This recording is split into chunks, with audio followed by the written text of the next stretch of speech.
I am never sleeping at my girlfriend's house again, and let me tell you why. Her mother always gave me the willies. I always felt like something was a little off about her, not completely crazy, just annoying and inconvenient. But what happened later was the final straw. Let me start from the beginning, the first time I ever went to their house. We had been dating for a couple of weeks when she suggested I come over to meet her mom.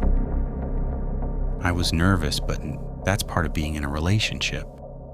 You have to show up and do your part. So we went. She lived with her mother in a tiny apartment. You walk in and the kitchen is right in front of you. To the left is the living room. Just enough space for a dining table and a piano, nothing more. Straight ahead is a narrow corridor where the dog stays. And at the end of it are 3 doors. The bathroom on the left, my girlfriend's room on the right, and straight ahead, her mother's room. Her dad wasn't in the picture.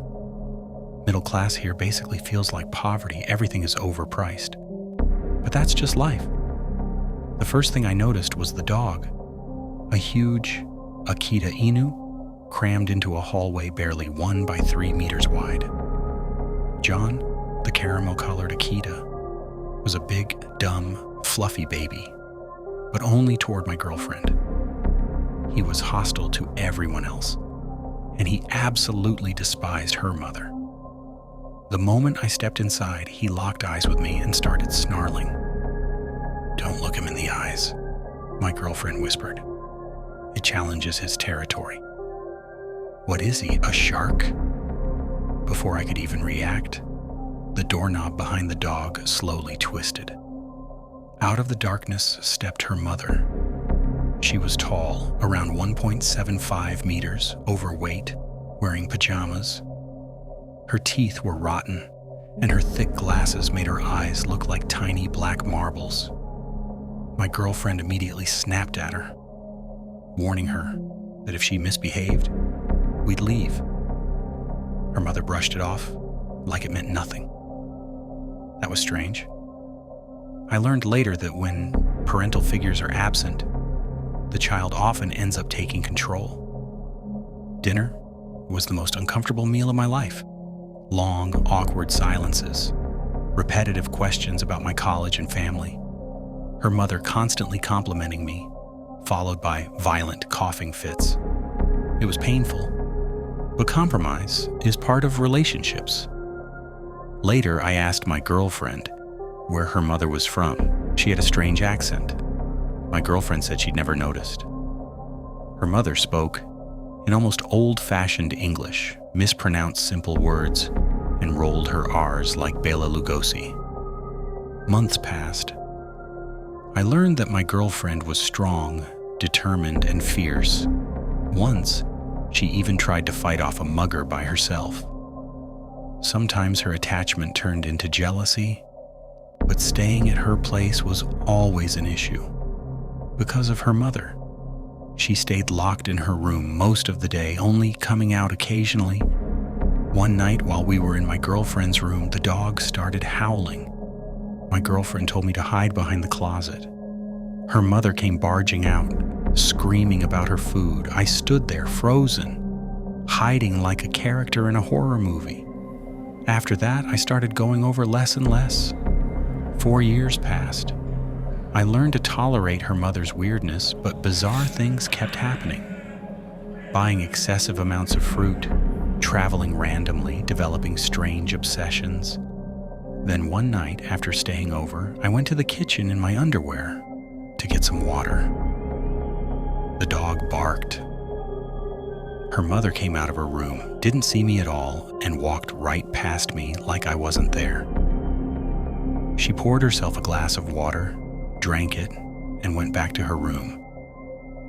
My heart was pounding. I was sweating. But nothing happened. Later that night, I woke up and saw the door open. A head was poking out. It was tall. I shut my eyes instantly, terrified. When I opened them again, it was gone. I was shaken to my core. My girlfriend brushed it off, but not long after that, She had locks installed on all the doors. That was it. I am never sleeping there again. Story 2. My wife went missing, and I should not be seeking her. I was having the darkest day of my life. My wife, after 15 years together, went missing while walking our dog, Fortune. Hours passed. Then night came. Her car was still there. Her keys were on the table. I thought maybe she'd been kidnapped. After 3 days, the police dismissed that idea and marked it as a missing person case. People tried to help, but there was no trace of my wife or the dog. My heart shattered. I searched the town, then the forest surrounding it. One day after leaving the main trails, I stumbled across an old school building that had been abandoned for over 20 years. Most of it was overgrown and decayed, except for one classroom. It was clean, untouched, and somehow the lights inside were on, even though there was no power. I went inside. Dusty desks, broken chairs, childish drawings and old notes scattered everywhere. But one piece of paper stood out. It was new. It read, "I love you so much. We used to be here. We cleaned this classroom for you. We can stay together. We are staying here always when you are reading this. We are watching you. We used to watch you." Suddenly, a hoarse voice spoke behind me. "Are you sure?" My blood ran cold. I turned slowly and saw it, a tall, thin, humanoid figure. His head glowed faintly. Its legs were long and giraffe-like, moving in sharp, unnatural angles as it stepped toward me. Then I heard my wife's voice, Laya's voice. Could it read my thoughts? Panic took over. The thing moved impossibly fast, almost reaching me. I shut my eyes, convinced I was about to die. When I opened them again, it was gone. My heart was racing. Did it speak like my wife? Did it take her? I couldn't tell. I was trapped in that classroom. My flashlight flickered. The lights appeared and vanished, despite the lack of power. "Are you sure?" The voice echoed again. I whispered, Help, Lincoln, we're here, please. Tokyo will come." Story 3. The gray face in the house.